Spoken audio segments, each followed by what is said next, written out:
നിങ്ങൾക്കിപ്പോൾ സംഭവം എന്താണെന്ന് ഒരു പിടുത്തം കിട്ടിയിട്ടുണ്ടാവില്ല. എനിക്ക് നല്ല ബോധ്യമുണ്ട്. എന്തായാലും സംഗതി വളരെ പെട്ടെന്ന് നിങ്ങളുടെ മുമ്പിലേക്ക് വാർത്തകളായിട്ട് എത്തിയിരിക്കും. വാർത്ത കേട്ട് കഴിഞ്ഞാൽ നിങ്ങൾക്കത് മനസ്സിലാവും. അതാണ് ഏറ്റവും എളുപ്പം.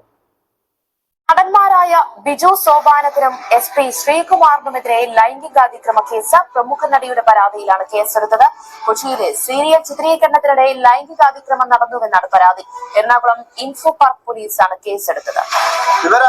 സുഹൃത്തുക്കളെ, ഈ രണ്ടുപേരും ഒരു പക്ഷേ ഉപ്പും മുളക് എന്ന് പറയുന്ന ഒരു സീരിയലൊക്കെ കണ്ടുകൊണ്ടിരിക്കുന്ന ആളുകൾക്ക് ഈ രണ്ടുപേരെയും കൃത്യമായിട്ട് അറിയാം.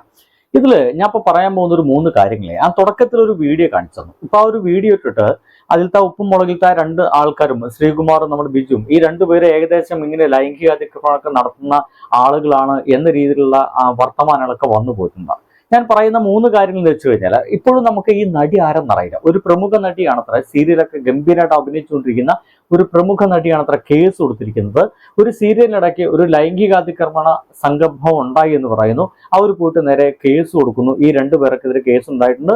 ചാനലായ ചാനൽ മുഴുവൻ നമുക്ക് കാണാൻ കഴിയുന്ന ഈ 2 പേരുടെയും ഫോട്ടോസ് കാണാം. ഒരുപക്ഷെ ആ 2 ഫോട്ടോസ് ഞാൻ നിങ്ങൾക്ക് കാണിച്ചു തരും. പക്ഷേ ഇതിലൊരു വലിയ വിഷയം എന്ന് വെച്ച് കഴിഞ്ഞാൽ ഇങ്ങനെ നമ്മുടെ മുമ്പിലേക്ക് ഈ ഒരു ഹേമ കമ്മിറ്റി വന്നതിന് ശേഷം ഇങ്ങനെ കേസുകളുമായിട്ട് വന്ന ഒരുപാട് ആളുകളുണ്ട്.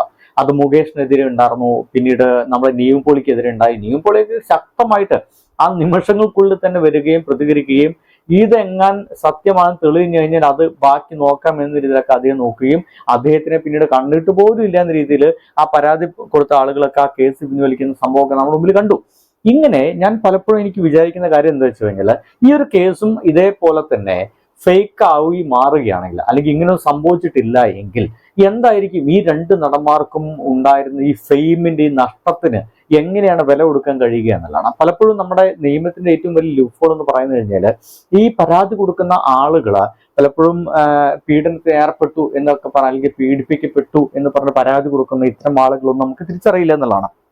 ഈ തിരിച്ചറിയപ്പെടാത്തതിന്റെ പല പ്രശ്നങ്ങളുണ്ട്. ഒപ്പം തന്നെ ഇതിനോടൊപ്പം തന്നെ ഒരുപാട് വീഡിയോസുകൾ വരും. അങ്ങനത്തെ ഒരു വീഡിയോ ഞാൻ തുടക്കത്തിൽ കാണിച്ചെന്ന് നിങ്ങൾക്കും ആ സൈഡിൽ വേണമെങ്കിൽ ആ ഒരു വീഡിയോ കാണാൻ സാധിക്കും. ആ ഉപ്പും മുളകാണ് തോന്നുന്നു അതിൽ നിന്ന് അഭിനയിക്കുന്ന ഏതൊരു നടിയാണ്. എന്തായാലും ആ ഒരു നടിയുടെ ദേഹത്ത് മാറിലെങ്ങാണ്ട് കയ്യ് തട്ടിയിട്ട് അതിൽ അഭിനയിക്കുന്ന ശ്രീകുമാർ എന്ന് പറയുന്ന നടൻ അങ്ങ് നടന്നു പോകുന്നുണ്ട്. ഇത് മനഃപൂർവ്വം ചെയ്തതാണ്. അവനത് ഉപയോഗിക്കുകയാണ്. ആ ഒരു പെൺകുട്ടിയെ ഇങ്ങനെ തട്ടിയിട്ട് പോയി കഴിഞ്ഞാൽ അപ്പോൾ ഒരു പ്രശ്നം അവർക്കില്ലെങ്കിൽ പിന്നീട് അതവർക്ക് കൺസെന്റ് എന്ന രീതിയിൽ പിന്നീട് അവരുടെ അടുത്തേക്ക് പോകാമല്ലോ എന്ന രീതിക്ക് വേണ്ടിയിട്ട് അവനിങ്ങനെ ഇപ്പൊ ഇങ്ങനെ തട്ടിപ്പോകുന്നത് മനഃപൂർവ്വം തട്ടിയതാണെന്നും ഇത് മനഃപൂർവ്വം തട്ടിയതല്ല എന്നും സിനിമാ മേഖലയും സീരിയൽ മേഖലയും ഇതിനൊക്കെ പറ്റുന്ന ഒരു ഇടമാണ് എന്ന രീതിയിലുള്ള കമന്റുകളൊക്കെ ഭീകരമായിട്ടുണ്ട്. ഒപ്പം തന്നെ ഒരു പഴയ വീഡിയോ ഇങ്ങനെ വൈറലായിക്കൊണ്ടിരിക്കുന്നുണ്ട്. അത് ഉപ്പും മുളകിലൊക്കെ ഒരിക്കൽ ഗംഭീരമായിട്ട് അഭിനയിച്ചിരുന്ന, ഇപ്പോഴും അഭിനയിച്ചുകൊണ്ടിരിക്കുന്ന ഒരു നടിയുടേതാണ്. എന്തായാലും അവരുടെ വാക്കുകൾ കൂടി ഒന്ന് കേൾക്കാം. ചൂടുകൾ എൻ്റെ അടുത്ത് കാണിച്ചിട്ടുണ്ട്. അപ്പൊ ഞാൻ അതിനെ ഭയങ്കരമായിട്ട് എതിർത്തു. പിന്നെ അങ്ങനെ മോശം വേർഡ്സ് യൂസ് ചെയ്തു. ഞാൻ പറഞ്ഞ സാറേ എനിക്ക് ഇഷ്ടമല്ല, എന്നോട് പറയാതെ എനിക്ക് ഇഷ്ടമല്ല, ഇങ്ങനത്തെ കാര്യങ്ങൾ കേൾക്കാൻ എനിക്ക് താല്പര്യമില്ല, എന്നോട് പറയുന്നതെന്ന് പറഞ്ഞിട്ടും പിന്നെയും പുള്ളി പിന്നെ അങ്ങനത്തെ വേർഡ്സ് വന്നപ്പോ പിന്നെ എന്റെ മൊബൈലിലേക്ക് മെസ്സേജ് അയക്കുക, പിന്നെ എന്റെ അടുത്ത് ഇടി പൊടി എന്നൊക്കെ വിളിയൊക്കെ എന്നോട് ദേഷ്യം അങ്ങനെ നമ്മൾ റിയാക്ട് ചെയ്യുമ്പോൾ ദേഷ്യം വരുമല്ലോ. ഇടി പൊടിയും മറ്റോളം മറിച്ചോളം എന്നൊക്കെ വിളി തുടങ്ങി. ഇപ്പൊ ഞാൻ ശ്രീകണ്ഠ സാറിനെ വൈക്കിൽ വിളിച്ചു പറഞ്ഞു, ശ്രീകണ്ഠ സാറിനെ വിളിച്ചു പറഞ്ഞു. ശ്രീകണ്ഠ സാറ് വന്നു വാൺ ചെയ്തു പുള്ളി എടുത്തുകൊണ്ട് മേലെ ഇനി ഇത് ഉണ്ടാവരുത്. കാരണം അതിനുശേഷം ഈ പുള്ളിക്ക് എന്നെ ഇഷ്ടമല്ല. അതെന്ന് വെച്ചാൽ ഇഷ്ടം വെച്ചാൽ എന്നോട് ദേഷ്യമായല്ലോ. അതിനുശേഷം എന്നെ എങ്ങനെയൊക്കെ ഒരു ആർട്ടിസ്റ്റിനെ അല്ലെങ്കിൽ ഒരു ലേഡിയെ എങ്ങനെയൊക്കെ വേദനിപ്പിക്കാമോ മാനസികമായിട്ട് അതുപോലൊക്കെ. ഒരുപക്ഷെ ഇവർ പറയുന്ന കാര്യങ്ങൾക്ക് സത്യസന്ധത ഉണ്ടെന്ന് നമുക്ക് വിചാരിക്കേണ്ടി വരും. കാരണം ഇത് കുറച്ച് കാലങ്ങൾക്ക് മുമ്പ് നടന്ന ഒരു ടോക്കാണ്. അതിപ്പോൾ ഇങ്ങനെ ഞാൻ നിങ്ങളുടെ മുമ്പിലേക്ക് കാണിച്ചു എന്നുള്ളൂ.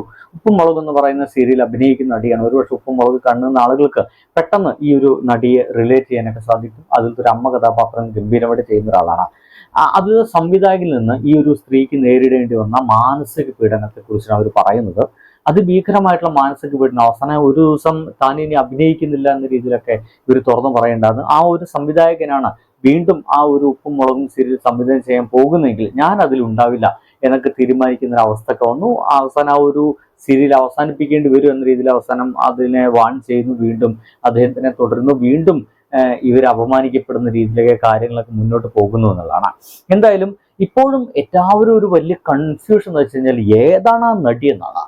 അപ്പോൾ എല്ലാവരും കൺഫ്യൂഷനായി നിൽക്കുന്ന സമയത്ത് പെട്ടെന്നാണ് ഈ ഒരു കേസൊക്കെ ഇങ്ങനെ വന്ന സമയത്താണ് പെട്ടെന്ന് ഈ ഒരു ഇവർ അഭിനയിക്കുന്ന ഒരു സീരിയലിൽ നിന്ന് ഒരു നടി വളരെ പെട്ടെന്ന് മിസ്സിങ് ആവുന്നത്. അപ്പൊ എല്ലാവരും കൂടിയിട്ട് ആ നടിയുടെ പോസ്റ്റിന് താഴെ പോയിട്ട് പൊങ്കാലയാണ് പല തെറികളൊക്കെ അർപ്പിച്ചുകൊണ്ടിരിക്കുകയാണ്. എന്തായാലും ആ നടി ഞാനല്ല അത് കേട്ടോ എന്ന് പറഞ്ഞിട്ട് ഇപ്പൊ രംഗത്ത് വന്നിട്ടുണ്ട്. ഹായ്, ഞാൻ ഗൗരി. ഞാൻ എന്താണ് ഇങ്ങനെ ഒരു വീഡിയോ ചെയ്യുന്നതെന്ന് വെച്ച് കഴിഞ്ഞാൽ, ഇന്നലെ ഒരു ന്യൂസ് സ്പ്രെഡ് ആയിട്ടുണ്ടായിരുന്നു. അപ്പോൾ ആ ന്യൂസ് റിലേറ്റ് ചെയ്തിട്ട് എനിക്ക് ഒരുപാട് കോൾസും മെസ്സേജസും ഈവൻ പലയിടത്തും എനിക്കെതിരെ ഹേറ്റ് സ്പ്രെഡ് ആവുന്നുണ്ട്. സോ എനിക്ക് വ്യക്തമായിട്ട് പറയണം, എനിക്കിതുമായിട്ടൊരു യാതൊരു ബന്ധമില്ല. അപ്പോൾ ഞാനിപ്പോൾ പലരും എന്നോട് ചോദിക്കുന്നുണ്ട് എന്താണ് എപ്പിസോഡ്സ് ഇല്ലാത്തത്, എന്താണ് റീസൺ എന്നൊക്കെ ചോദിക്കുന്നുണ്ട്. റീസൺ വേറെ ഒന്നുമല്ല, ഞാനൊരു ട്രിപ്പ് പോയേക്കുമായിരുന്നു ഷിംല വരെ. ഞാൻ 20th റിട്ടേൺ വന്നതേ ഉള്ളൂ. വന്ന ഉടനെ ഞാൻ റീജോയിൻ ചെയ്യുകയും ചെയ്തു. 24th വരെയുള്ള എപ്പിസോഡ്സിൽ ഞാൻ പാർട്ടുമാണ്. സോ അതുകൊണ്ടാണ് ഞാൻ എപ്പിസോഡ്സിൽ ഇല്ലായിരുന്നത്. ഇനി വരുന്ന ടെലികാസ്റ്റ് ചെയ്യാൻ വരുന്ന എപ്പിസോഡ്സിൽ ഞാൻ ഉറപ്പായിട്ടും ഉണ്ടാവും. ഈവൻ അവർ ടെലികാസ്റ്റ് ചെയ്യുന്നുണ്ടെങ്കിൽ ഞാൻ ഉണ്ടാവും. സോ അതാണ് സംഭവം. പിന്നെ ഈ നടിയെന്ന ഈ ന്യൂസുകളിൽ പറയുന്ന ആള് ഞാനല്ല എന്ന് ഞാൻ വ്യക്തമായിട്ട് പറയാണ്. അനാവശ്യമായിട്ടുള്ള കോൺട്രവേഴ്സികൾ സ്പ്രെഡ് ചെയ്യാതിരിക്കണം എന്ന് ഞാൻ അഭ്യർത്ഥിക്കുകയാണ്. ഗൗരി ഉണ്ണിമായ എന്ന് പറയുന്ന നടി ഞാൻ ആദ്യമായിട്ട് കാണുവാണ്. സീരിയലൊക്കെ കാണുന്ന ആൾക്കാർക്ക് ഇവരൊക്കെ നല്ല പരിചയം ഉണ്ടായിരിക്കും. എന്തായാലും ഈ പരാതി കൊടുത്തു എന്ന് പറയുന്ന നടി ആരാണെന്ന് അറിയാനുള്ള ഒരു വലിയ ക്യൂരിയോസിറ്റി ഉണ്ട്. ഈ ഒരു ക്യൂരിയോസിറ്റി പക്ഷേ നിയമപരമായിട്ട് നടക്കില്ല എന്നുള്ളതാണ് നമ്മുടെ ഈ നാടിൻ്റെ ഏറ്റവും വലിയ പ്രശ്നം.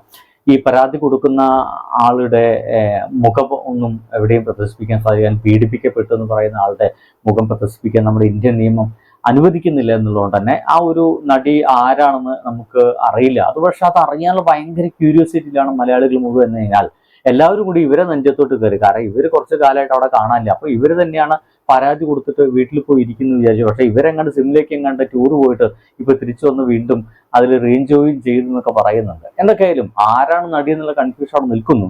ഇതിന്റെ ഭാഗമായിട്ട് സംഭവിക്കുന്ന കുറെ പ്രശ്നങ്ങൾ. ഒന്നുകിൽ ഇത് ഫേക്ക് കേസായിരിക്കാം. ഫേക്ക് കേസാണെങ്കിൽ ഈ ബിജു സോപാനോ ഈ ശ്രീകുമാർ എന്ന് പറയുന്ന ഈ രണ്ടുപേരും ഇപ്പൊ അനുഭവിക്കുന്ന ഈ ഒരു വലിയ മാനസിക പ്രശ്നം, ഈ ഒരു നാണം കെടുന്ന ഈ ഒരു അവസ്ഥയിൽ നിന്ന് അവർക്ക് വീണ്ടും ഒരു രക്ഷ നേടലൊന്നും ഉണ്ടായിരിക്കില്ല. ഇതവിടെ കെടുക്കും. കാലങ്ങളോളം അത് സോഷ്യൽ മീഡിയയിൽ അങ്ങനെ കെടുക്കുന്നുണ്ടായിരിക്കും. അവർ അപമാനിക്കപ്പെട്ടതിനൊക്കെ ആരാണ് ഉത്തരം കൊടുക്കുക എന്ന് പറഞ്ഞ ഒരു ഉത്തരവില്ല.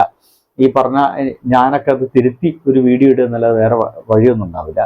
പിന്നെ മൂന്നാമത്തെ കാര്യം, ഇത് ആരാണ് നടി അല്ലെങ്കിൽ ഇത് ആരാണ് കേസ് കൊടുത്തതെന്ന് അറിയാത്ത പ്രശ്നങ്ങൾ. പലതും ഫേക്ക് കേസുകളൊക്കെ വരുന്നുണ്ട്. ഒന്നിലും ഒരു ക്രെഡിബിലിറ്റി കാണാൻ കഴിയാത്ത അവസ്ഥയിലേക്ക് വരുന്നുണ്ട്. എന്തൊക്കെയായാലും ഈ രണ്ടുപേരും ഈ പറയുന്ന ഈ വൃത്തികേടൊക്കെ ചെയ്തിട്ടുണ്ടെങ്കിൽ അത് കൃത്യമായിട്ട് കേസുമായിട്ട് മുന്നോട്ട് പോയി അവർ അറസ്റ്റ് ചെയ്യപ്പെടേണ്ടതും അവരെ ചോദ്യം ചെയ്യപ്പെടേണ്ടതും പിന്നീട് ജയിലടക്കപ്പെടുന്നുണ്ടെങ്കിൽ അത്തരം കേസുകളാണെങ്കിൽ അത്തരം ഒരു പ്രശ്നത്തിലുണ്ടെങ്കിൽ നിയമപരമായിട്ട് എന്തൊക്കെ കിട്ടുന്നത് അതൊക്കെ വാങ്ങിച്ചു കൂട്ടിയിട്ട് സ്വസ്ഥമായിട്ട് എവിടെയെങ്കിലും ജയിലിന്റെ മൂലയ്ക്ക് പോയിരിക്കുക എന്നുള്ള വേറെ ഒന്നും പറയാനില്ല. പക്ഷേ അതേസമയം തന്നെ കുറെ ഫേക്ക് കേസുകളുണ്ട്. അങ്ങനെ ഫേക്ക് കേസായിട്ട് ഇത് മാറാതിരുന്നാൽ നന്നു എന്ന് മാത്രം പറയാനുള്ളൂ. ബൈ.